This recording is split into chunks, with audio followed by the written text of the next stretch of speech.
Ko sem se pred več kot 3 leti na eni izmed Mercedesovih predstavitev pogovarjal z Robertom Lešnikom, Slovencem, ki že leta uspešno vodi njihovo oblikovalsko ekipo, mi je navdušeno dejal: počakaj, da vidiš naše električne avtomobile. Že takrat so jih imeli namreč večino narejenih in kot je dejal Robert, z njimi se ne bo začela zgolj brezemisijska vožnja, temveč se je z njimi začela tudi nova oblika Mercedesovih zvezd. Mercedesove električne zvezde so končno na zemlji. In prav je, da začnemo na začetku, torej z njihovim najmanjšim modelom EQA. Ako rečem z najmanjšim, je ta le po dodani črki za električno oznako EQ.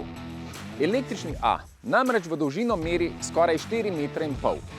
Je z ogledali širši od 2 metrov in če niste višji od 162 centimetrov, čez njega žal ne boste videli.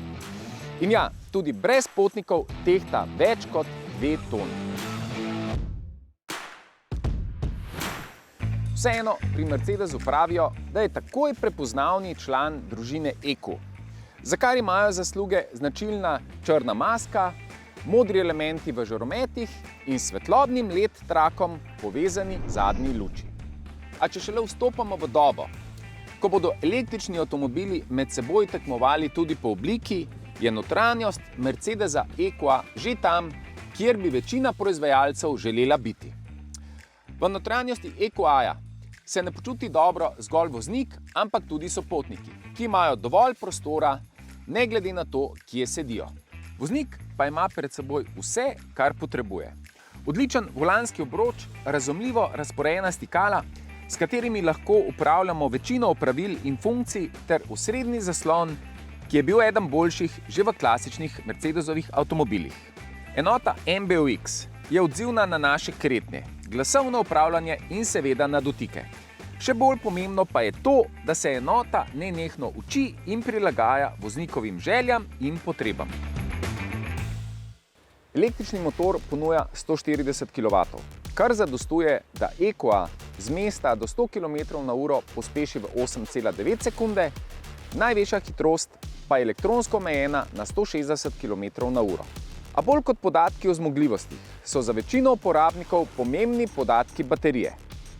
Visokonapetostna litij-ionska baterija je spravljena pod potniško kabino na sredini avtomobila in ponuja kapaciteto 66,5 kWh.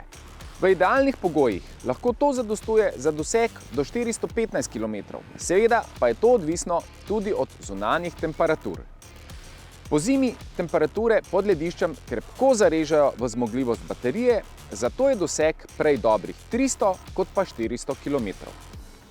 Še dobro, da za uravnavanje toplote v vozilu skrbi toplotna črpalka. Ta je že del serijske opreme, zaradi njene majhne porabe pa posledično ostane več energije za vožnjo. Ta je uglajena in enostavna, takšna, kot bi v električnih vozilih naj bila. Z modelom EQA pri Mercedesu odpirajo vrata v njihovo električno mobilnost. Čeprav je to njihov najmanjši model, z vsebino prinaša vse, kar bodo ponujali tudi večji modeli. Enostavno vožnjo, številne asistenčne sisteme in pa občutek, ki ga prinašajo avtomobili z zvezdo na nosu. Tisti, ki jih vozite, veste, o čem govorim, mar ne?